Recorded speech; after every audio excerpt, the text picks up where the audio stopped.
Okay, I'm going to paint a picture for what it was like to grow up being a softball player who played travel softball in the late 90s and early 2000s. Travel ball was like just up and coming, so like don't laugh at any of this. It's the middle of July. It's Saturday morning. It's probably about like 5:30 a.m. Dad is banging on your door because you're supposed to be up and getting ready to leave because your tournament is about an hour and a half away because all the travel ball tournaments are nowhere near where you live, even though you live 10 miles from a major city. So you grab your uniform and you get ready. First things first, you put on your socks, which are thick. They are thick. You feel the sweat between your toes like already forming, and one sock always got shrunk in the dryer while the other one didn't, so your socks are like kind of uneven. But it doesn't matter because you fold your socks down because you don't have to wear softball pants. You then get your sliding shorts with the built-in pads and you hike them up to like the beginning of your ribcage. You then grab your coordinating uniform, which is less breathable than your socks. But no worries, because that heavy uniform matches exactly to your sliding shorts and your socks. Now, if you were on one of those crazy teams, you probably had like the socks with the spiral colors on them instead of just the normal solid or the pinstripe socks.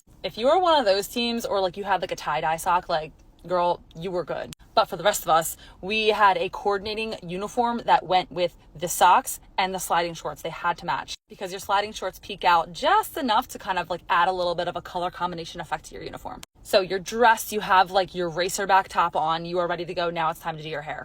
But you can't find your sequins headband. So you have to settle for pre-wrap. You're ready to go. You're getting in the car. It's like a little bit chilly out. Like, you know, like the summer mornings have a little bit of a chill. You fall back asleep for a little bit in the car, but then dad reaches behind you and wakes you up because now it's 6:45 and you're at the field. First thing you do when you grab your bag out of the trunk is hope and pray to God that you did not forget your cleats because there ain't no way you're playing in your Adidas slides. As you're walking into the tournament complex, you have your bag on your back, and if you're lucky, you had a rolling bag. But a lot of us had the sling bags before they even had the backpack bags. So we had that thing slinged around your shoulder, you're still half asleep, you're going to your field, and then you pass by the airbrush helmet tent, and you're like, I need that, Dad, I need that right now. And then on the other side of you is the tournament t-shirt tent.